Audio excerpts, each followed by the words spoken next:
Among the many subjects in this week's Parshas Setze, we find that the Torah juxtaposes two seemingly similar ideas. The first one regards a mashkon, a collateral. The Torah says, Hashev tashiv lo et ha'avot.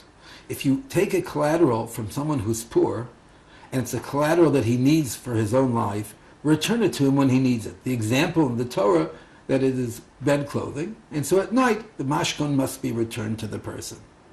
The second aspect is that of not paying wages on time. Lo sashok sachir. Don't withhold the payment of the wages of someone who works for you. Biyomo titein scharo. Make sure that you pay him on the day that he works. Two mitzvos in the Torah. But the way that the Torah relates to those mitzvos is very different. Regarding the mashkon, the Torah says when you return the mashkon to this needy person, uveiracheka, he will bless you. And then the Torah continues, God will view you with righteousness. Rashi points out that if he doesn't bless you, God will bless you. Seemingly, it should be different. God should bless you, and why do I care if the person blesses you? When it comes to the case of paying wages on time, the Torah says it quite differently. The Torah warns you, "V'lo yikra alecha el Hashem v'yabachachet." He shouldn't call against you to God and you will be sinning. And the question's asked, and if he doesn't call against you to God, there won't be a sin? Rashi points out the sin is there no matter what. But if he complains, then HaKadosh Baruch Hu brings upon the punishment in a much more rapid fashion. What's the difference between the two? That the Torah starts positively when it's a mashkon, telling us that there will be a blessing, and the Torah speaks negatively when it refers to withholding the wages, and then the Torah says that you will have a chait, you will have a sin. What's the difference between the two? The answer is very clear. Both are requirements, or both are mitzvos. The requirements of giving wages on time is not a favor you're doing for the worker. It is someone who's worked for you and he deserves the money.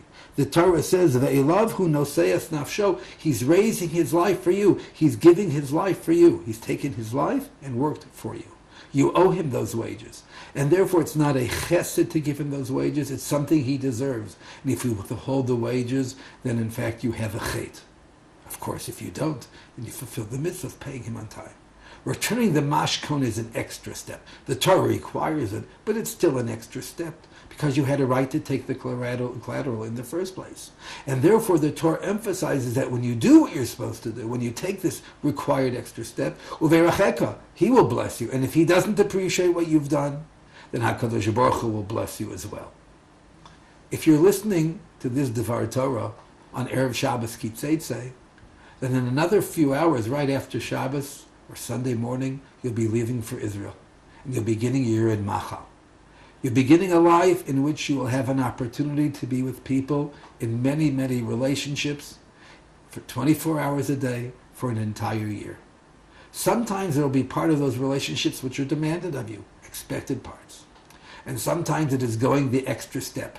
Sometimes it's similar to the wages that must be paid on time, and sometimes it's similar to the chesed that the Torah requires of returning the mashkon because the person needs it.